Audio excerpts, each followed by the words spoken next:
কাজী অফিসে ১৭-১৫ বছর বয়সী মেয়েকে বিয়ে করার জন্য বসে আছে রোহান। রোহানের বয়স এখন ২৬ বছর, আর সে যে মেয়েকে বিয়ে করছে তার বয়স ১৫। কাজী অফিসে চেয়ারে বসে থাকা বাচ্চা মেয়েটা অঝরে কান্না করে যাচ্ছে। তার প্রতি রোহানের কোনো মায়া হচ্ছে না, বরং সে বিরক্ত হচ্ছে। কান্নার শব্দে রোহানের রাগের পরিমাণ বেড়ে যায়। সে পাশের টেবিলে রাখা বন্দুক বাচ্চা মেয়ের মাথায় ধরে। রোহান রাগী স্বরে বলে উঠল, এই মেয়ে, কান্না করবি না একদম। তোর কান্নার আওয়াজ যদি আর একবার আমার কানে এসেছে তাহলে এই বন্দুকের সবকটা গুলি শরীর ছিন্ন করে বের হবে। রোহান কথাটা ধমকের সুরে বলে, যার জন্য বাচ্চা মেয়েটা ভয় পেয়ে যায়। বাচ্চা মেয়েটা কান্না করছে, তবে কোনো শব্দ না করে। কাজী বলল, বলো মা কবুল। বলছে না দেখে রোহান অনামিকার মাথায় পিস্তল ধরতেই বলে দেয় কবুল। রোহানের যার সাথে বিয়ে হয়েছে তার নাম অনামিকা ঐশী। অনামিকা কান্না করে যাচ্ছে আর বারবার কাজী অফিসের দরজার দিকে তাকিয়ে দেখছে। অনামিকা মূলত তার আব্বুর অপেক্ষা করছে, কিন্তু তার আব্বু আসছে না দেখে তার ভয় আর অভিমান হচ্ছে। রোহানের বসে থাকার মধ্যে হঠাৎ করে তার ফোনে একজন কল দেয়। রোহান ফোন রিসিভ করে। অপরিচিত কণ্ঠে বলে, রোহান, কাজী অফিসের বাইরে তো শ্বশুর এসেছে, বাহিরে আয়। অপরিচিত লোকের কথা শুনে রোহান ভয় না করে বরং তার মুখে শয়তানি হাসি ফুটে ওঠে। রোহান চেয়ারে বসে থাকা অনামিকার হাত শক্ত করে ধরে বলে, কাজী অফিসের সামনে তোমার আব্বু সহ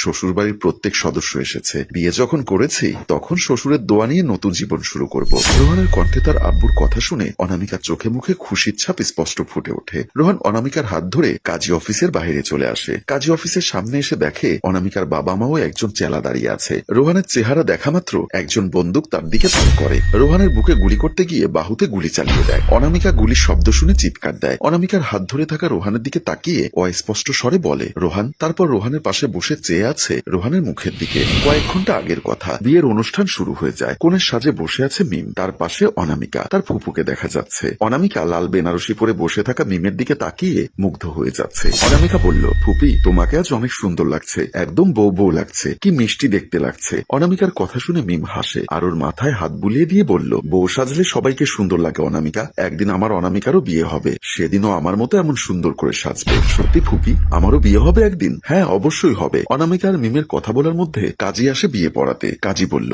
মা, তুমি যদি শাকিল তালুকদারকে বিয়ে করতে রাজি হও তাহলে বলো কবুল। কাজীর কথার উত্তর মিম দিবে তার আগেই সদর দরজা দিয়ে বিয়ে বাড়ির ভেতরে ঢুকে যায় রোহান। রোহানের উপস্থিতি দেখে চমকে যায় অনামিকার বাবা। তিনি উপস্থিত হয় রোহানের সামনে আর বলল, রোহান, তুমি বিয়ে বাড়িতে কি করছো? শিকদার বাড়ির অনুষ্ঠানে উপস্থিত হওয়ার সাহস তোমাকে কে দিয়েছে রোহান? আমজাদ শিকদারের কণ্ঠ শুনে রোহান শয়তানি হাসি দেয় আর বলে, আমজাদ শিকদার, নাটক খুব করতে পারেন আপনি। রাজনীতি করা বাদ দিয়ে নাটক করুন, ভবিষ্যতে অনেক বড় অভিনেতা হবেন। নাটক করছি মানে? খান বাড়িতে আমার চাচা রাফির জানাজা উঠবে, আর আপনার বাড়িতে বিয়ের পালকি উঠবে এত সহজে? আমার চাচাকে আপনি খুন করেছেন আমজাদ শিকদার, এখন নিজের পরিবারের মৃত্যুর জন্য তৈরি হন। আমজাদ শিকদার রোহানের কথা শুনে বুঝতে পারে না, আর রোহান তাকে বোঝার সুযোগও দেয় না। বিয়ের আসরে উপস্থিত মিমের দিকে তার হাতে থাকা বন্দুক তাক করে। বন্দুকের ট্রিগারে চাপ দিতেই একটা গুলি বের হয়ে যায়। বিয়ের আসরে উপস্থিত সকলের সামনে গুলি করে দেয়। আমজাদ শিকদার সহ বাড়ির প্রত্যেকে অবাক হয়ে যায়। গুলির আওয়াজ শুনে আমজাদ শিকদার তার বোনের দিকে তাকিয়ে বলে, মিম। রোহান এতক্ষণে মিমের পাশে থাকা অনামিকার হাত ধরে ফেলে, ওর মাথায় বন্দুক তাক করে। আমজাদ শিকদার এগিয়ে এসে বলল, কে কে আছিস? সবাই এগিয়ে আয়। অনামিকার মাও ছুটে আসে আর এসব দেখে সজোরে কান্না করে দেয়। মেয়ের দিকে তাকিয়ে বলল, ভয় পাস না মা, ওই বেয়াদবটা তোর কোনো ক্ষতি করতে পারবে না। আন্টি, এতটুকুতে থাকেন, আর কিছু শুনতে চাই না। তোমরা কেউ আমার মেয়েকে বাঁচাও। অনামিকার বাবা এগিয়ে আসতে চাইতেই তখনই রোহান চিৎকার দিয়ে বলল, যদি আর এক পা এগিয়ে আমার কাছে আসার চেষ্টা করেন তাহলে শুধু নিজের বোন না, মেয়েকে হারাতে হবে। আমজাদ শিকদার, এখন নিজের বোনের বিয়ের পালকি না, বরং কাঁধে জানাজা উঠান, দেখেন কেমন লাগে। রোহান কথাটা বলে অনামিকার মাথায় বন্দুক রেখে ওর হাত ধরে সেখান থেকে নিয়ে আসে। আমজাদ শিকদার অল্প সময়ের জন্য পাথর হয়ে যায়। মিমের বিয়ের লাল শাড়ি দিয়ে রক্ত গড়িয়ে পড়ে। সে পাশে থাকা সোফায় পড়ে যায়। অনামিকার মা কান্না করেই যাচ্ছে। অন্যদিকে রোহান অনামিকাকে নিয়ে প্রথমে জোর করে একটা বাড়ির স্টোর রুমে বন্দী করে রাখে। প্লেটে করে নাস্তা নিয়ে এসে মুখে তুলে দিতে দিতে বলল, খেয়ে নাও, মরার আগে খেয়ে নেওয়া ভালো। অনামিকা কোনো কথা বলছে না, খাচ্ছে না। সে বলল, তুমি একটা খুনি, আমার ফুপিকে খুন করেছো তুমি, আমাকে ছাড়ো, না হয় আমার বাবা তোমাকে ছাড়বে না। আমি তো চাইনি, কিন্তু আমাকে বাধ্য করেছে তোমার বাবা। তোমার বাবা আমাদের পরিবারের অনেক ক্ষতি করেছে, তবে আমি বিনা কারণে তোমাকে মারবো না। তোমার বাবাকে বুঝতে দেওয়া পর্যন্ত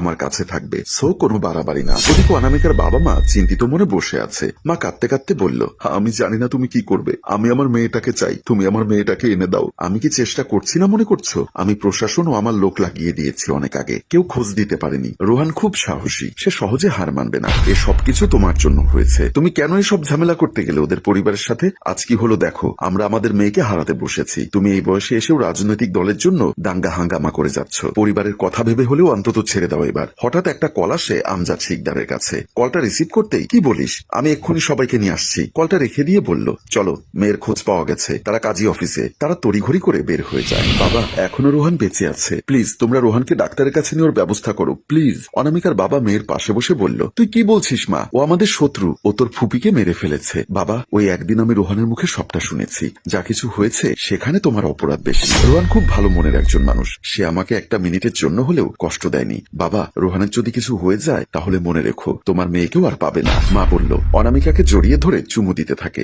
মেয়ের কথা শুনে মা বুঝতে পেরে বলল, ওগো, যা হবে পরে হবে, আগে রোহানকে চিকিৎসা করাও। অনামিকার বাবা তখনই কল করে হসপিটালে অ্যাম্বুলেন্সের জন্য। অনামিকা রোহানকে ধরে কাঁদতে থাকে আর বলে, তুমি ভালো হয়ে যাবে রোহান, তুমি ভালো হয়ে যাবে, আমার ভালোবাসার দোহাই লাগে, তুমি কথা বলো। আর এখানে একটি অবুঝ মনের ভালোবাসা জাগানোর এক দৃষ্টান্ত দেখে আমাদের গল্প শেষ হয়। সম্মানিত ভিউয়ার্স, আসলে ভালো ব্যবহার দিয়ে সবার মন জয় করা যায়, তাই কিছু করার আগে অন্তত একবার ভাববেন। একটা খারাপ সিদ্ধান্ত আপনাকে ভোগাতে পারে সারা জীবন। গল্পটির ভাবনা ও পরিচালনায় হাশেম রাজু, চিত্রগ্রহণ শিহাব ও শাকিল, প্রযোজনায় মঞ্জুর মোর্শেদ মিউজিক প্লাস। গল্পটি ভালো লাগলে লাইক, কমেন্ট ও শেয়ার করে দিন। ধন্যবাদ।